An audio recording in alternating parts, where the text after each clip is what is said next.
E aí, pessoal, tudo beleza? Estamos começando mais um episódio aqui do Agro Resenha e nesta semana estou aqui com o Roberto Gresselé. Falei certo, né? Gresselé, essa é a pronúncia. A pronúncia correta. Médico veterinário e sócio da Prado Consultoria. Roberto, muito obrigado por estar aqui com a gente e seja super bem-vindo ao Agro Resenha Podcast. Uma satisfação, essa é a palavra, receber você nesse ambiente aqui que nós estamos fazendo, aqui dentro da Expo Inter. Sempre que vem gente de fora nos visitar, nós como gaúchos nos sentimos bons anfitriões e ficamos honrados. Bom demais. E mais honrado ainda quando eu recebi o convite, que eu sabia, digo, bom, eu vou falar com a Agro Resenha, que eu tinha certeza e acabei de confirmar, tinha quase certeza e acabei confirmando contigo agora, é o primeiro podcast do agro brasileiro. Então, uma satisfação, espero que a gente tenha aqui bons momentos de comunicação. Não, com certeza, cara. Com certeza terá, porque tem muito conteúdo aqui também, né? E aproveitar para agradecer o pessoal da Psim que cedeu o espaço aqui para nós, deixou a gente ocupar o espaço aqui hoje. Estamos direto da Expo Inter. Eu adoro a Expo Inter, sabe por quê, Roberto? Quem chega aqui 7 horas da manhã já tá cheirando churrasco. Maravilhoso. É um lugar maravilhoso para se estar, né? E você já tá sendo estratégico na Expo Inter, porque chegar cedo é a melhor das coisas. Melhor. Porque senão depois pega a muvuca de estacionamento, de trânsito, e já chega com esse aroma que te convida para um dia cheio, né? Com certeza. É da manhã até o final da manhã. Se vai embora de madrugada, até de noite, vai né? ter churrasco também. Vai ter também, Essa muito é coisa bom. boa. E para você que está aí ouvindo ou está assistindo, tenho certeza, você já sabe que no Agro Resenha Porteira não tem tramela para quem busca se informar sobre assuntos ligados ao negócio. Então não sai daí que esse bate-papo aqui, você já viu, tá muito legal. Firma o golpe que nós já estamos de volta.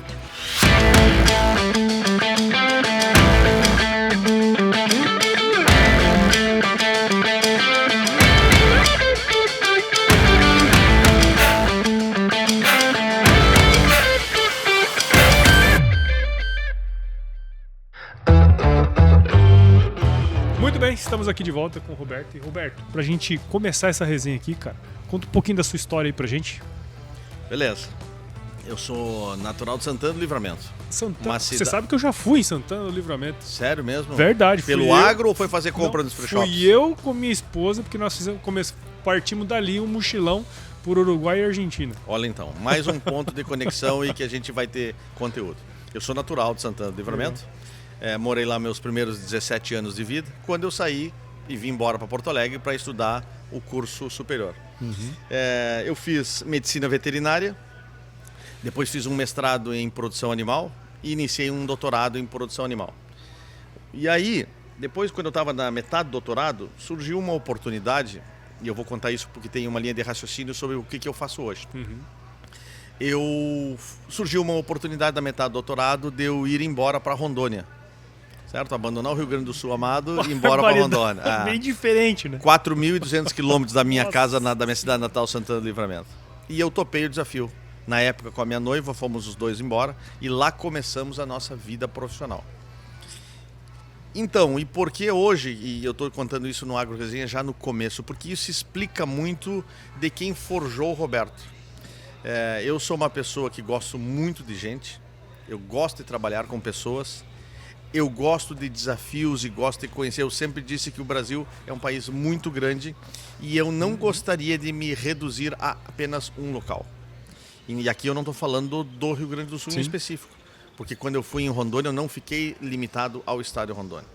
Então hoje, depois de ter feito essa formação sólida aqui no Rio Grande do Sul, depois de ter feito um bom período de incubação e de experiência profissional no início em Rondônia, isso acabou me conectando com o Brasilzão. Sim. Né? Rondônia não deixa de ser um outro Brasil dentro de um estado único. O Rio Grande do Sul é ainda majoritariamente feito por gaúchos, certo? Sim. Rondônia não, Rondônia é feito por capixaba, por mineiro, por carioca, por paulista, por paranaense, por gaúcho, por nordestino, paraibano. É um Brasil dentro de um Brasil. E isso me colocou em contato com muita gente. E isso explica muito do que eu faço hoje. Porque se tu me perguntares, bom, mas e onde é que chegam os boletos, como diz a minha esposa, né? Os boletos chegam em Porto Alegre.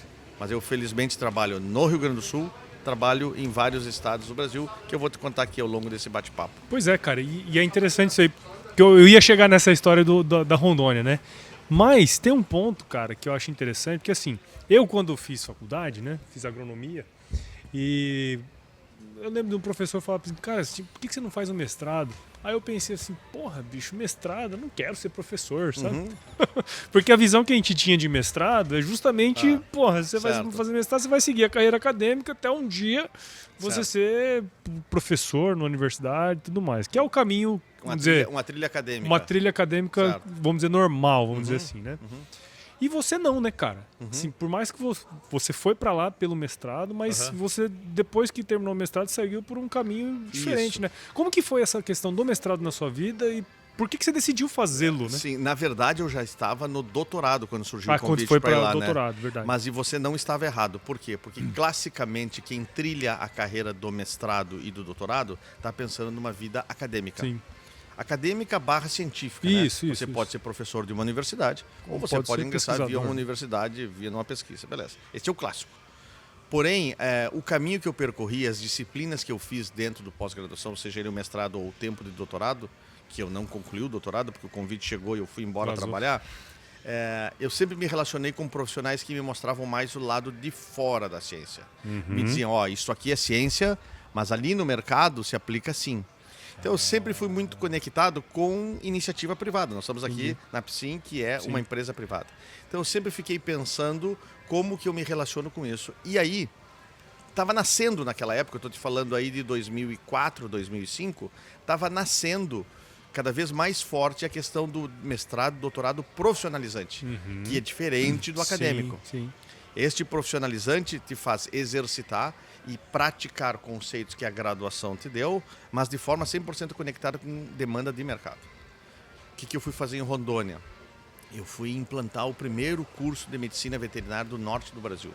Nossa. Não existia medicina veterinária em nenhum estado amazônico. Que ano que foi isso? 2004. Nossa, 2004. Já faz 21 anos, né, 21 cara? anos. E aí uma universidade me chamou e me disse, a gente teve acesso ao seu currículo, sabe da sua reputação e gostaria, a gente tem um campus que funciona lá com 20 e poucos cursos, mas não tem medicina veterinária e lá é chave, porque lá o boi é rei e a gente precisa aproveitar essa oportunidade. Aí eu fui para lá, abrimos o primeiro curso, fizemos o vestibular, construímos um hospital veterinário, credenciamos do Ministério da Educação, credenciamos no Ministério da Agricultura, fizemos todo o trabalho que tinha que fazer. Foi uma experiência belíssima, belíssima, se trabalhou bastante, graças a Deus, se fez muita conexão e muito amigo, mas eu não quero te deixar sem uma resposta, porque eu acho que felizmente muita gente te assiste, muita gente vai nos assistir, e eu sempre digo que o podcast é uma oportunidade de refletir a partir da experiência dos outros, o que cabe a mim, né? Eu tive uma consciência, e talvez a meninada que for ouvir isso aqui, eu tive uma consciência que não é feia, e eu me orgulho dela. A minha graduação era fraca, a minha formação inicial foi fraca. Não porque a universidade que eu estudei era fraca, não, eu tive pouco tempo de praticar. Por quê? Por uma questão de consciência, de realidade de vida, eu tinha grana curta. Então eu não consegui me dedicar à universidade especificamente, eu tive que trabalhar. E por trabalhar eu não consegui fazer estágio nenhum. Aquela saída bacana de final de semana eu não conseguia fazer. O ficar na aula porque surgiu aquela cirurgia para fazer, eu não conseguia. Eu tinha que terminar, o professor apertava a campainha e eu vazava para trabalhar. Aquelas tardes de estudo em conjunto que a turma fazia, eu não conseguia, porque eu tinha que estar trabalhando. Então, e isso também explica quem sou eu hoje, aonde que eu trabalhava, no Tribunal de Contas do Estado do Rio Grande do Sul. Uma estudante de veterinária trabalhando num órgão que audita contas estaduais, públicas, na verdade. Exatamente isso que eu fiz. E aí isso forjou um veterinário administrador, gestor. Ah, isso é legal. Então daí vem a minha lógica que eu pratico até hoje, desde os princípios básicos de 5S, gestão pela qualidade total, Fundação Nacional de Qualidade, cursos de estratégia, planejamento estratégico, matriz SWOT. Eu conheci matriz SWOT na universidade quando eu cursava veterinária e tem gente que está descobrindo matriz SWOT agora. Então, felizmente, eu não tive a prática da ciência veterinária na época, mas eu fui oportunizado a esse conteúdo.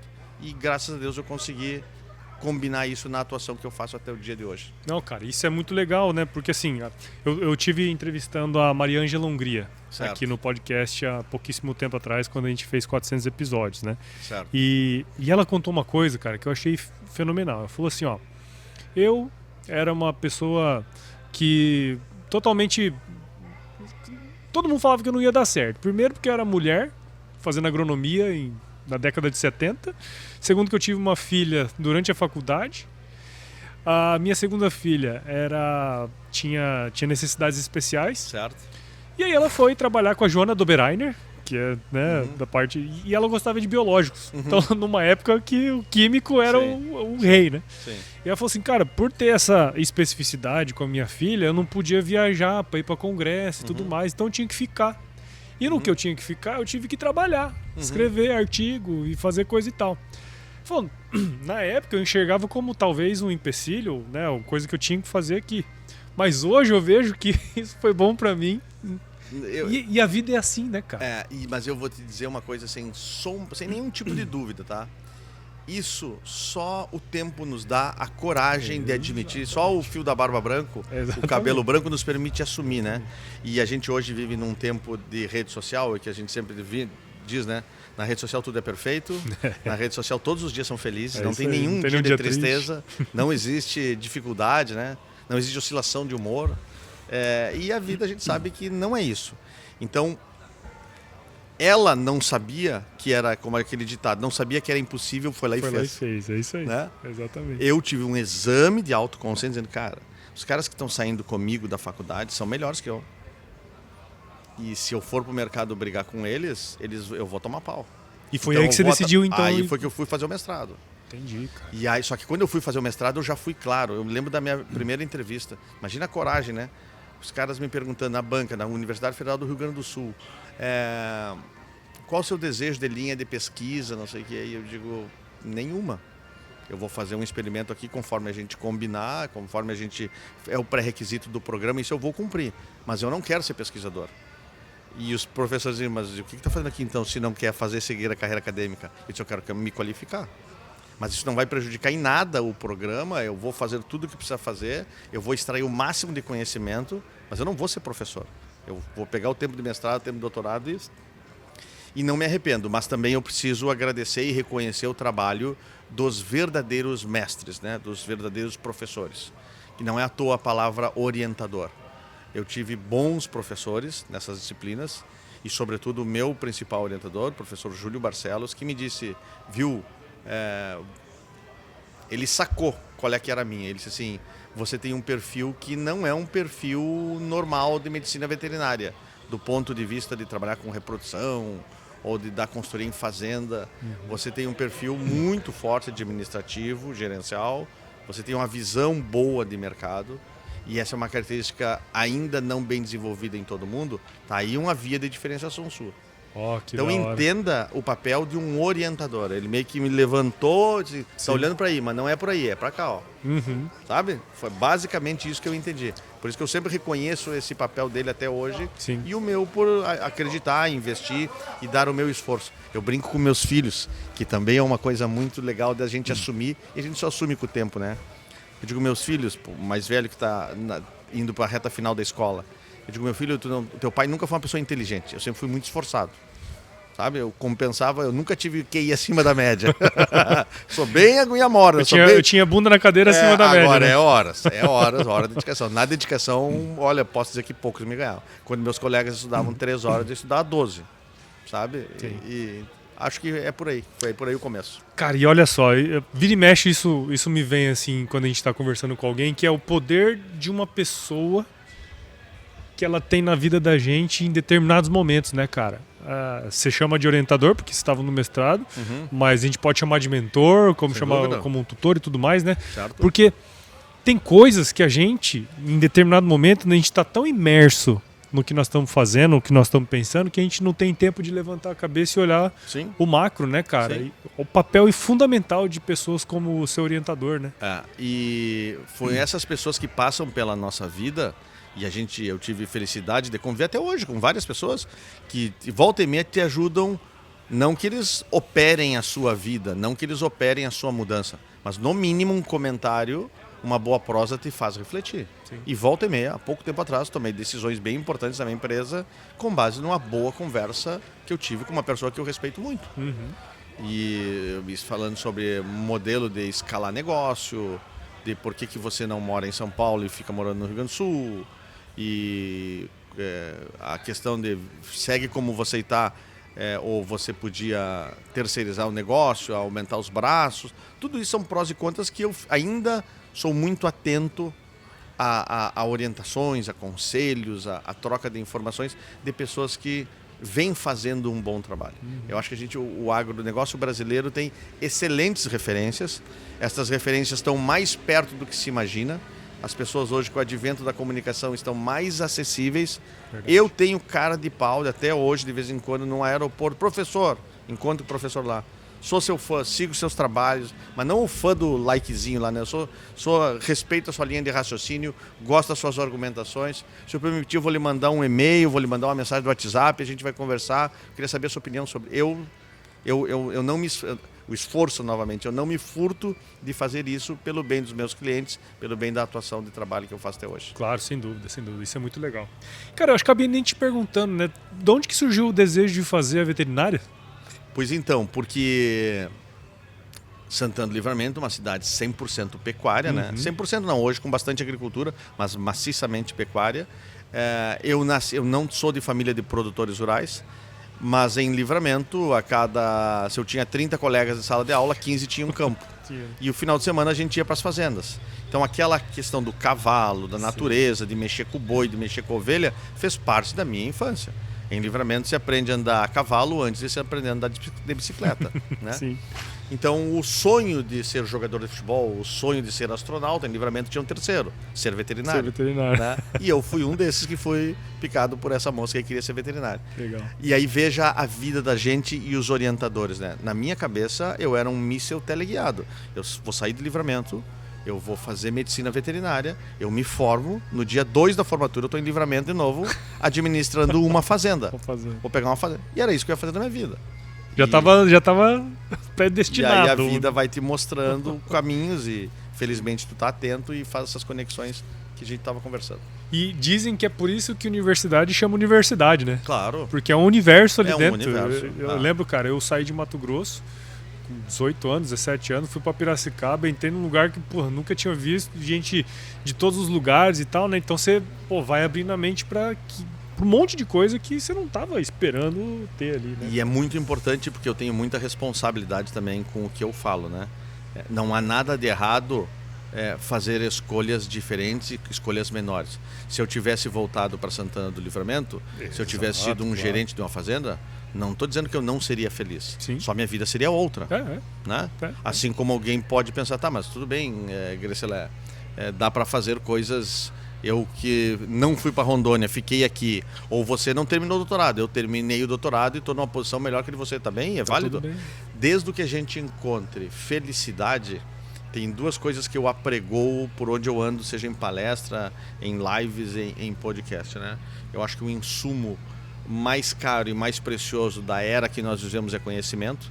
Então eu não falo mais em quilo de nada, eu falo em quilos de conhecimento por hectariano. Né? Então eu acredito muito nisso. Sim. E qual é o indicador principal, Grecelé, do desempenho da tua empresa? Não dos teus clientes. Os meus clientes a gente negocia e bota os indicadores que eles querem. O meu é felicidade. Eu quero ser feliz.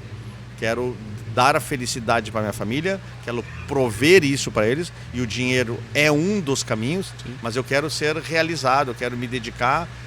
Porque no momento que eu encaixo isso com rotina pesada de trabalho, fica bastante mais leve e muito mais agradável. Sim, sim. E cara, nessa ida sua para Rondônia, você comentou que você foi indicado, pelo que eu entendi, sim, né? Pela universidade. Alguém assoprou para a universidade. Exato. Então, nessa ida, imagino que aquela sua fala na entrada lá, imagino que você tenha feito mestrado e aproveitado bastante mesmo o negócio, a ponto, né, de quando foi fazer um curso de veterinária lá, o pessoal indicar você, né, cara? Mas nessa ida lá, como que foi a chegada a Rondônia, cara? Se você puder trazer, porque assim, imagina, você tá saindo do Rio Grande do Sul, você tem as coisas aqui, não digo que estão resolvidas, mas, né, tem uma estrutura já antiga. Tem 190 anos a mais. Então, eu imagino que chegar lá em Rondônia, 2001. 2004. 2004. Não, 2005, desculpa, 2005. Há 20 anos, certinho. 20 anos, então, isso aí. 20 anos atrás, cara, como é que foi? Vou te contar. A entrevista de trabalho, o chamado, foi aqui no Rio Grande do Sul, né? A universidade é sediada aqui. Me chamaram, entrei numa sala, uma das salas de reuniões mais bonitas que eu já vi. Cara, eu me senti numa cena de filme em Nova York. A sala de reuniões mais bonita que eu já participei, entrei na sala, tem o comandante da universidade na cabeceira, 2, 3 assessores, me disseram, boa tarde, você é o Roberto, a gente teve acesso ao seu currículo, você foi indicado por fulano de tal, não sei o quê, e a gente gostaria que você fosse conhecer Rondônia. Quando ele falou Rondônia, eu já vou começar a te explicar então. Eu pensei, Rondônia, Roraima, qual é qual? Né? Qual? Beleza? Beleza. Tá bom. E a gente quer abrir isso lá, e eu tenho certeza que você vai gostar, não pela universidade, mas o seu currículo está todo sendo em bovinos de corte, em pecuária, em produção animal. Tenho certeza que você vai adorar, o estado vive pecuária. Aí o cara não terminou de falar, abriu a gaveta, tirou 2 passagens aéreas e jogou em cima assim. Tá aqui. Porra, cena de filme do caralho, cena de filme.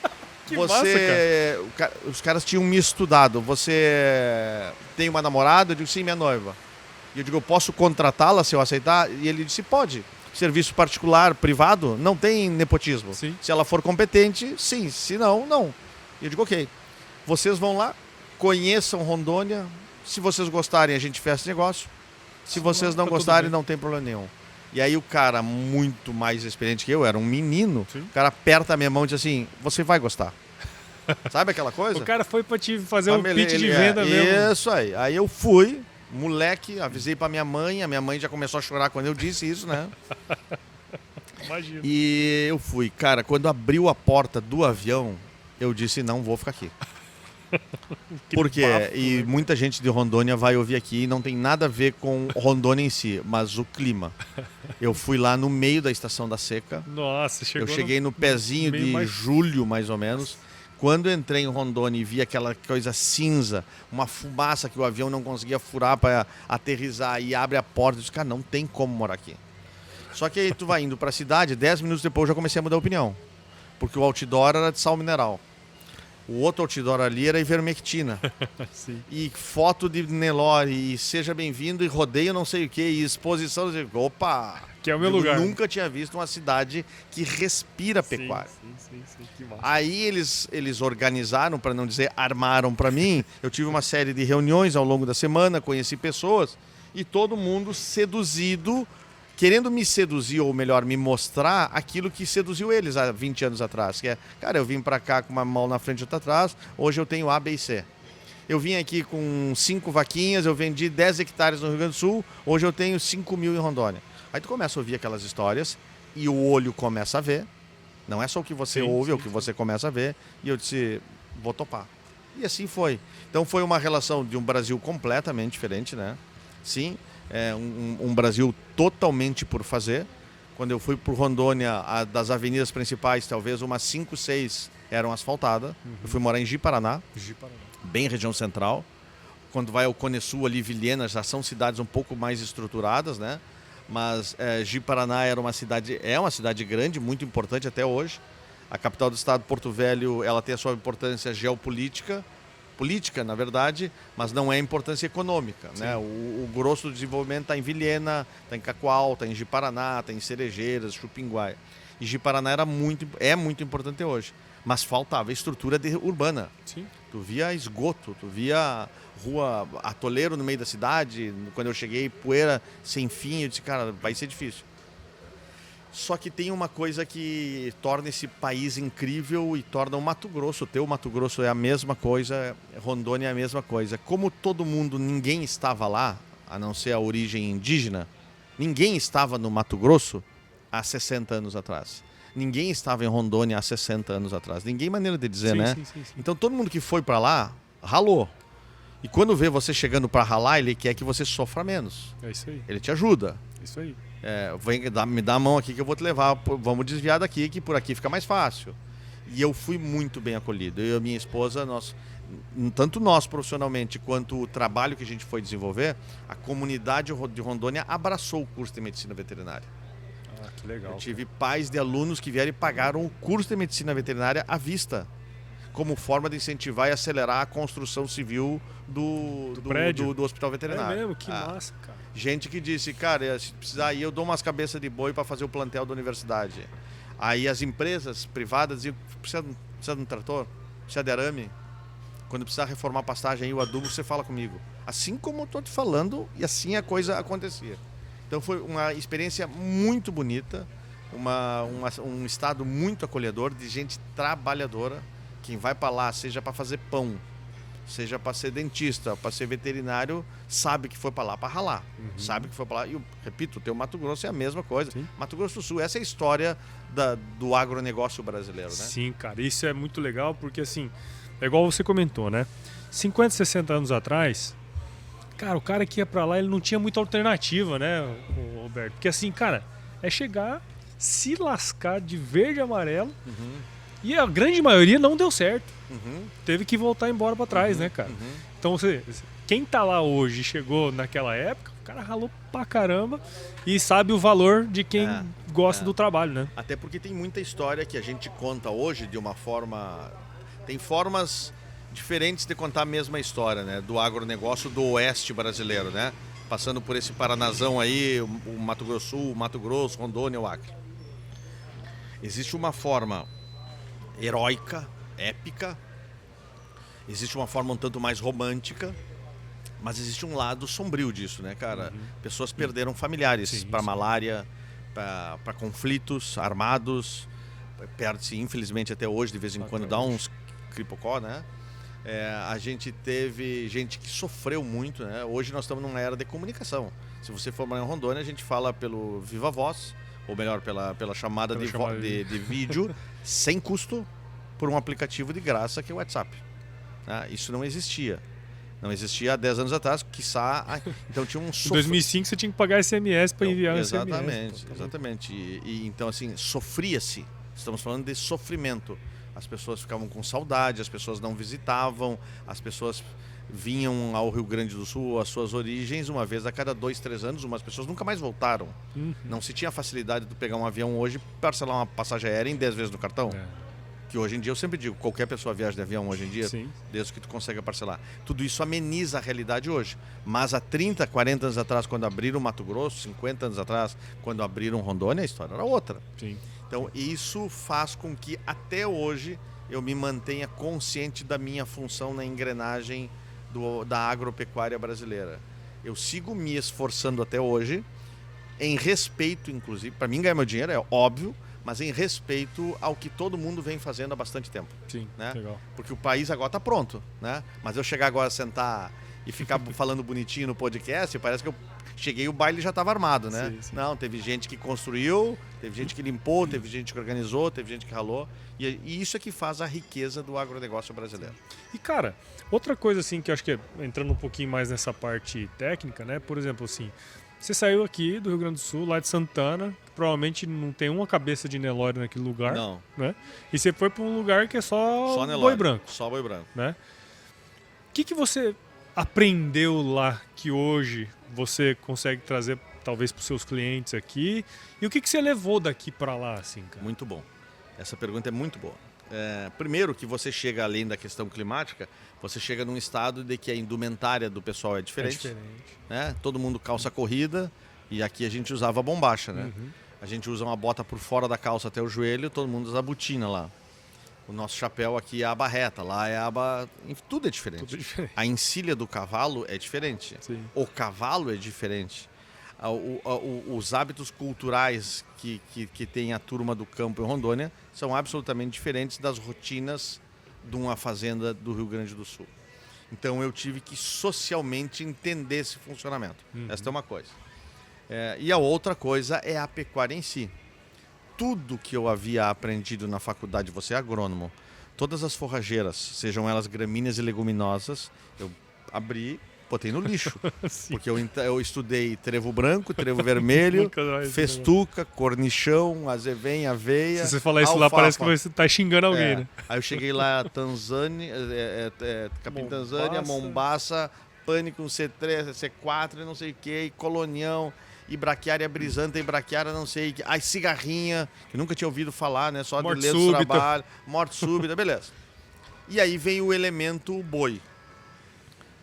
E você entende, eu comecei a rapidamente me dar conta, de que você entende o porquê que a pecuária brasileira se transformou na potência que é hoje, quando você entende a força do pasto tropical e a força dessa raça maravilhosa que é o Zebu. Eu vou falar o Zebu porque tem o Gir no leiteiro, e tem o Nelore, e tem o Brahma, e tem outra. Mas enfim, claro que a maciça maioria é o Nelore ou o anelorado. Quando você começa a mexer com um gado que é resistente por natureza, que depende menos da intervenção humana, ou ao contrário, quanto mais tu intervém, mais ele entrega resultado, você começa a dizer, bom, qual era o desafio que tinha na época, né? A carne. A carne não era uma carne da qualidade que eu estava acostumado com a carne aqui. Só que já tinham projetos iniciais que a gente dizia, viu, o Nelore já está desempenhando bem. O Nelore está indo bem, a gente tem que dar uma melhorada agora na qualidade da carne, na qualidade da carcaça. Aí, então eu comecei a decifrar o Nelore. O que eu levava na bagagem lá para cá? Rio Grande do Sul, o próprio Paraná, que eu frequentava muito, e inclusive o Mato Grosso do Sul, já era terra de cruzamento industrial. Sim. E eu comecei a falar isso lá, e os caras me diziam, o quê? Você está querendo pregar que a gente pinte o gado de preto? Que a gente faça esses malhados aí, que isso é tucura. E eu digo, não, uma coisa é o tucura, e outra coisa é o cruzado. O cruzado são duas coisas boas, é uma receita de bolo de duas raças, que se a gente combina bem as frações gênicas ali, sai coisa boa. Eu talvez tenha sido uma das primeiras pessoas, 2006, 2007, para os próprios alunos em sala de aula, em zootecnia. Uma vez eu me lembro que eu enfrentei uma situação braba, 3 pais vieram para mim, professor, a gente queria uma reunião com o senhor, porque o senhor está pregando raças britânicas dentro de Rondônia. O senhor está falando em Hereford, o senhor está falando em Angus. Eu digo, sim. E o senhor sabe que aqui é terra de Nelore. Eu digo, mas eu preciso, o seu filho está matriculado num curso de medicina veterinária. Eu tenho que mostrar o mundo para eles, da pecuária. Lógico que aqui o feijão com arroz segue sendo isso. E eu não vou converter, não vou pregar a conversão total. Agora, para projetos pontuais, para projetos que queiram ambicionar, por exemplo, fornecimento de carne para nichos, que queiram dar um salto de 20 anos em 2 anos, sim, o cruzamento industrial é uma ferramenta.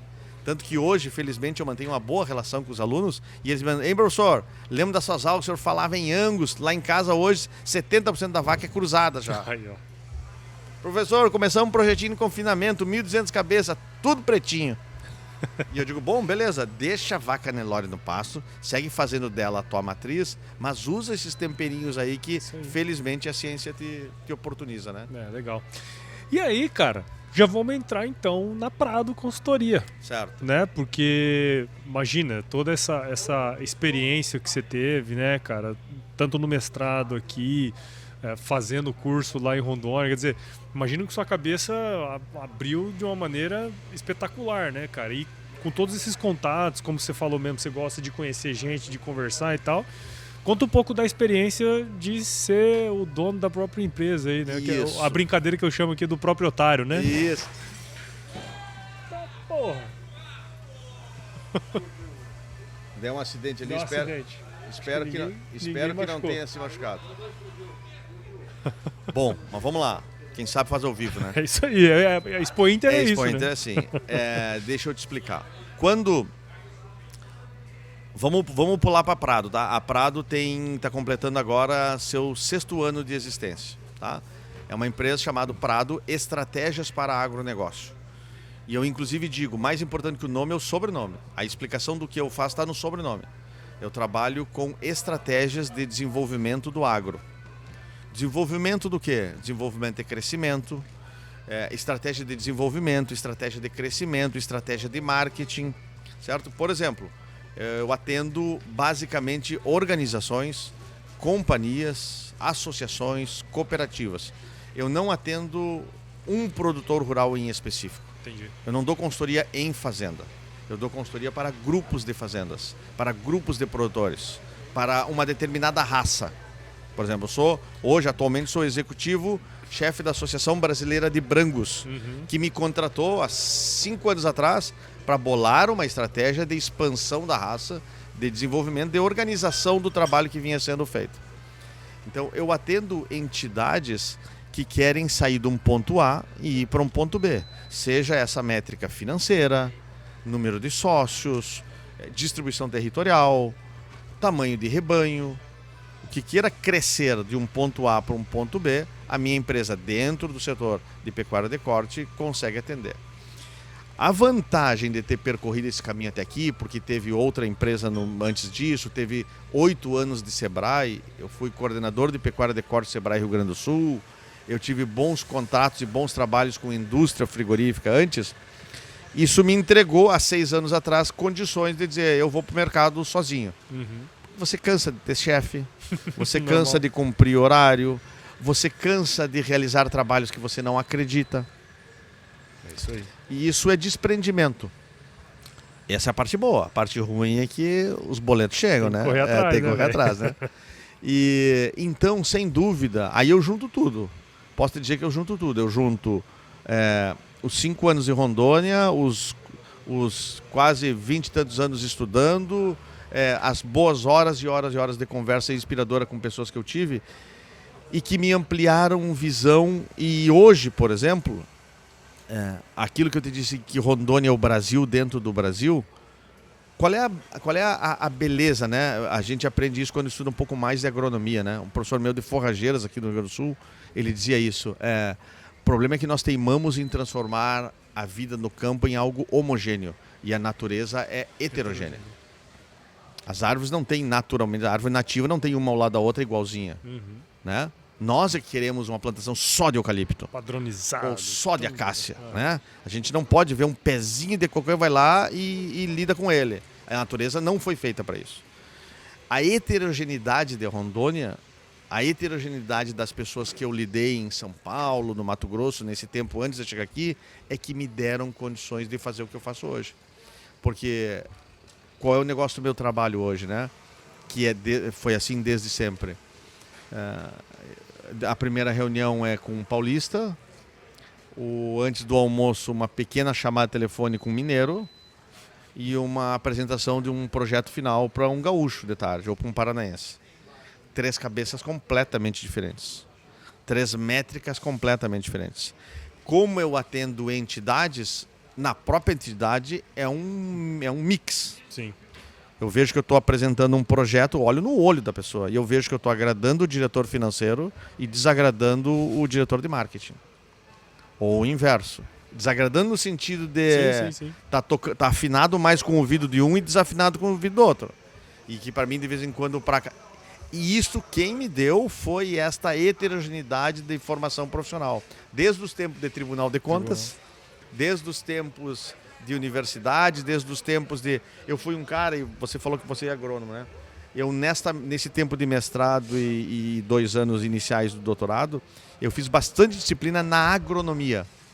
Porque uma das minhas principais deficiências era entender o componente vegetal. Sim. Né? Sempre acreditei muito na pecuária a pasto, sempre acreditei muito... Sempre soube a importância do custo de produção, que é a alimentação, e pegando ele naturalmente das pastagens, eu acho que beneficiaria a engrenagem. Então eu sempre fui muito curioso e eu estudei bastante isso. Então é uma receita de alguém que sempre prestou atenção e sigo até hoje. Isso. Por que eu valorizo iniciativas como a tua, do Agro Resenha?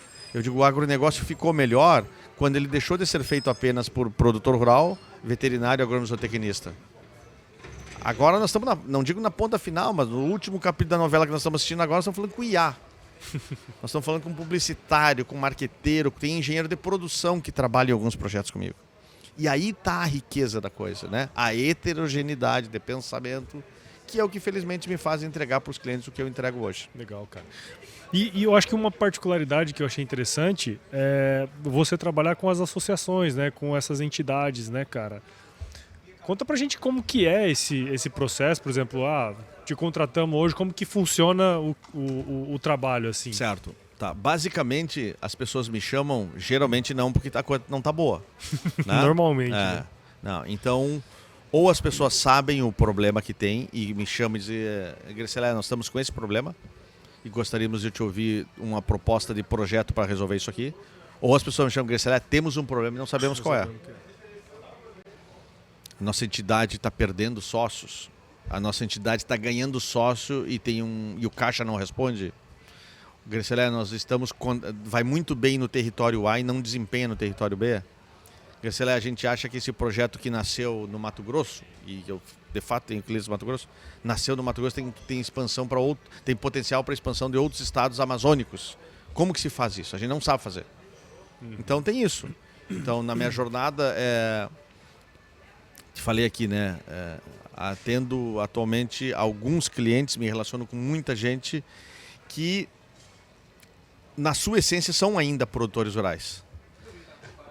Pessoas que não sabem como fazer uma estratégia, não sabem como se comunicar com o mercado. Gente que quer estratégia de marketing para produto, seja ele carne, por exemplo, né? A gente já teve envolvido com bons projetos de grupos de produtores que têm uma ideia, acreditam que o produto deles é diferenciado, mas não sabem embalar isso. Certo? Então, por isso que eu digo, tem pessoas que conhecem o seu problema e tem pessoas que sabem que tem um problema, mas não sabem qual é. Não é fácil de tu explicar para todo mundo. Geralmente tem um cara que é pré-sensível a isso e que reconhece que assim como se o dente está doendo, tu precisa de um dentista, se tu está sem estratégia, tu precisa de um estrategista. Tu precisa de alguma pessoa. E eu basicamente funciono assim, não abro mão de fazer o diagnóstico só para te dar o operacional que tu pediu, o passo a passo. Não abro mão de fazer os diagnósticos, mas também não boto muito tempo nisso, porque mais que o diagnóstico as pessoas querem é o tratamento, né? Mas eu preciso entender, eu faço um diagnóstico, do diagnóstico eu faço um planejamento estratégico, alguns é um planejamento estratégico completo, outro é apenas uma organização de algumas ações e entrego para o cliente. E na maioria das vezes os caras dizem, ok, planejamento estratégico muito bom, isso aqui a gente resolve, isso aqui eu não tenho nem noção como se faz, e eu gostaria de saber como que você faria, se você faria para nós. E aí eu digo, isto aqui que você me pediu tem que contratar uma agência de marketing, não sou eu. Isto aqui você tem que aperfeiçoar o seu setor jurídico, não sou eu. Essa ação eu posso fazer. Aí é a operação de algo que eu planejei, certo? Sim. E aí, felizmente, é uma relação que tende a se perenizar. A gente fica com um bom tempo com o cliente. Bom tempo, assim, tem clientes que eu atendo já, contando nos 6 anos da nossa empresa, tem cliente que eu tenho desde o primeiro dia.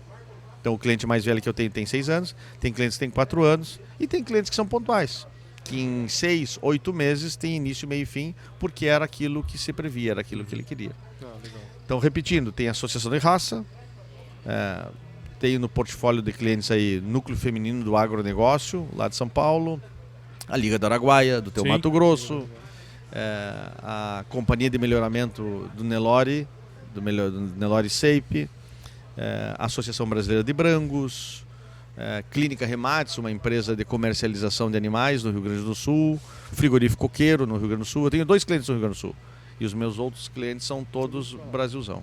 Tá? Mais um motivo que Rondônia me deu de me conectar com gente. Aqui na Expo Inter circulou circulou o Brasil aqui, né? Sim. E eu, felizmente, conheço boa parte dessas pessoas porque transito nesses corredores aí. Não, o que é super importante, né, cara?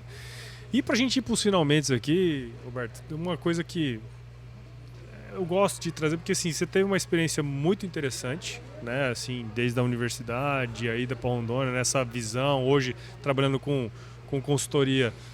Obviamente você conhece gente pra caramba também das associações e tudo mais, né?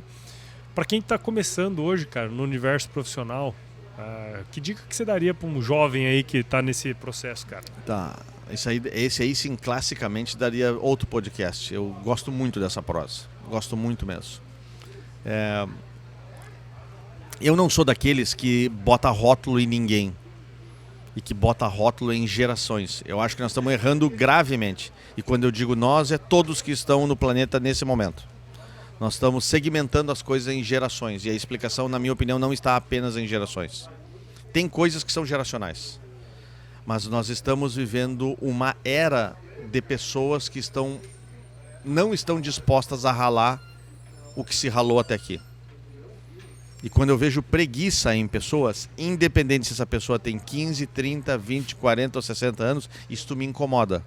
Porque este planeta só está pronto, nós só estamos nisso aqui porque pessoas não tiveram preguiça de fazer. Sim. Então, assim, recado 1 aos jovens: trabalhe, estude, rale bastante.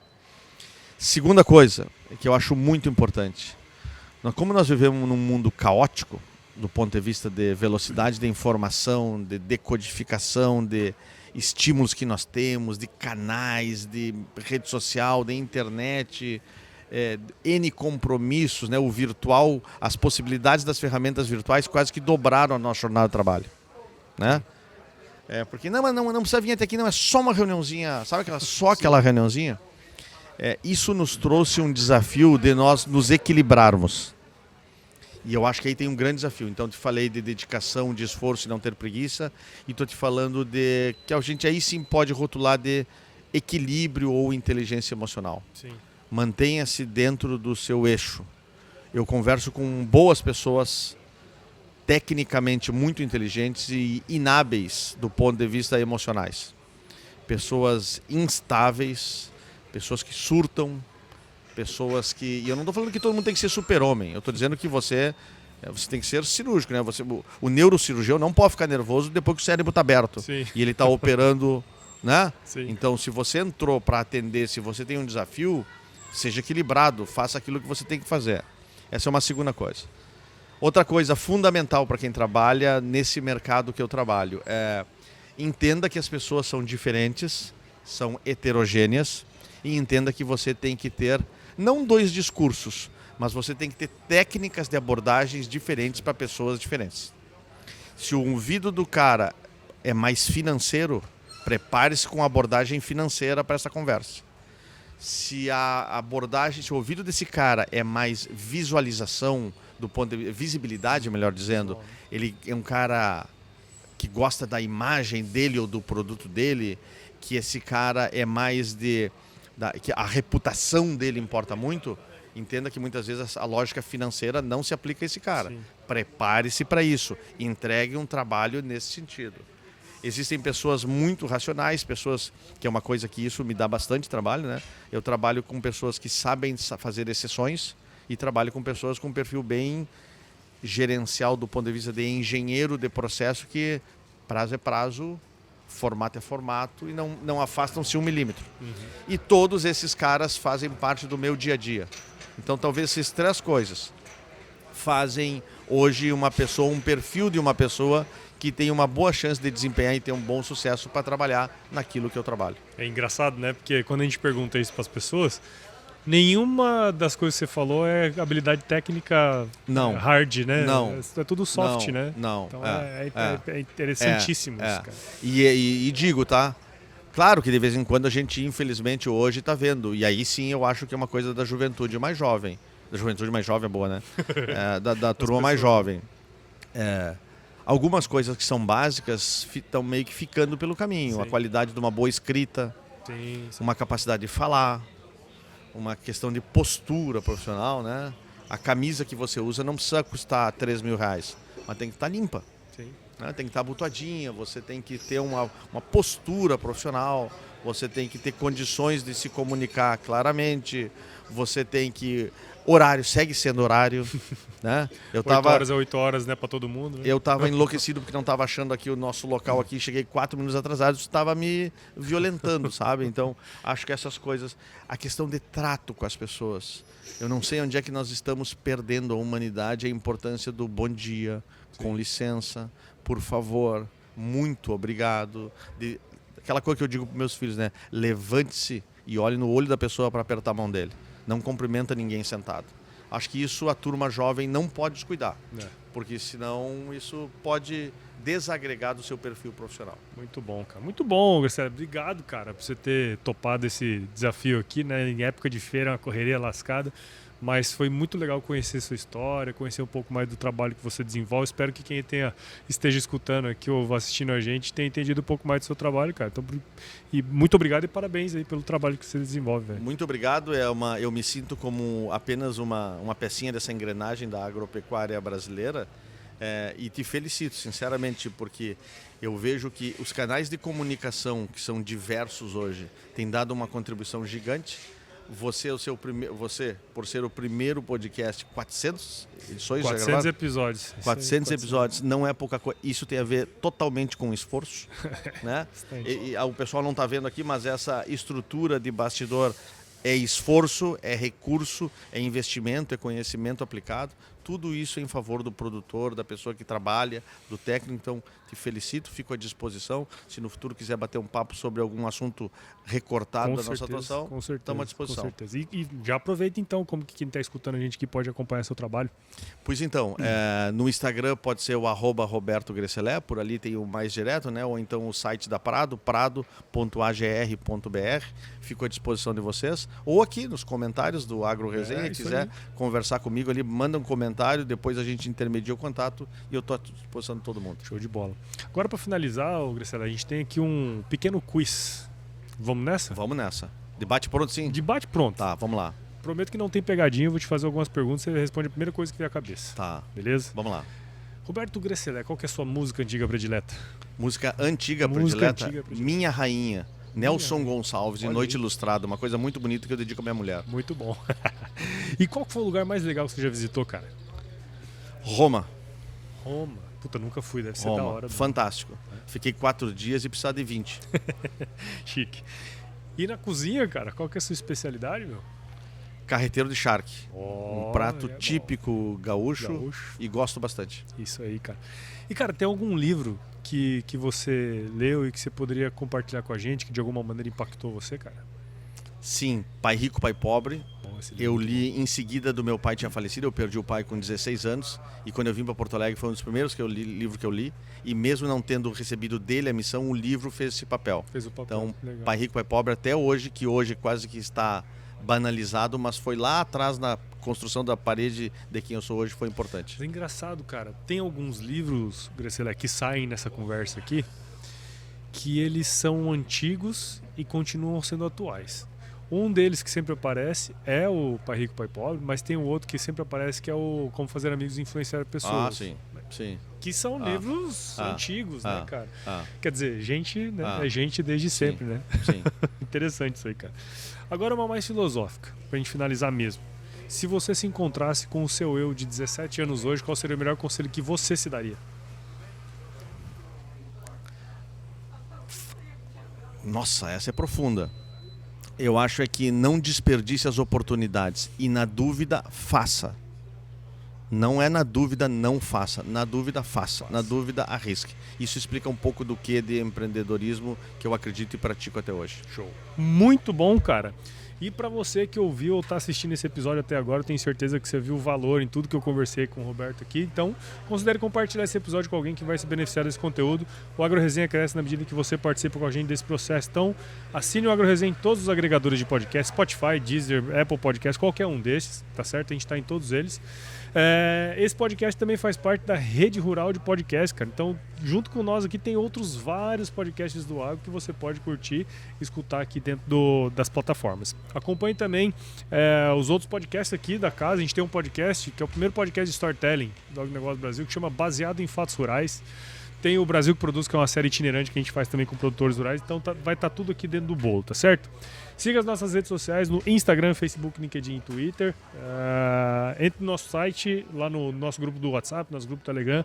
O link está no nosso site, o www.agroresenha.com.br. E escreva pra gente para contato@agroresenha.com.br para mandar sugestão de entrevistados, mandar um oi aí pra gente. A gente adora receber ois, tá certo? Gresselé, mais uma vez, cara, eu sempre finalizo meus episódios aqui com uma frase de muita sabedoria, cara. Que é o seguinte: se chover não precisa molhar a horta, não. Tá bom? Tá tudo certo, obrigado, cara. Abraço, satisfação. Parabéns.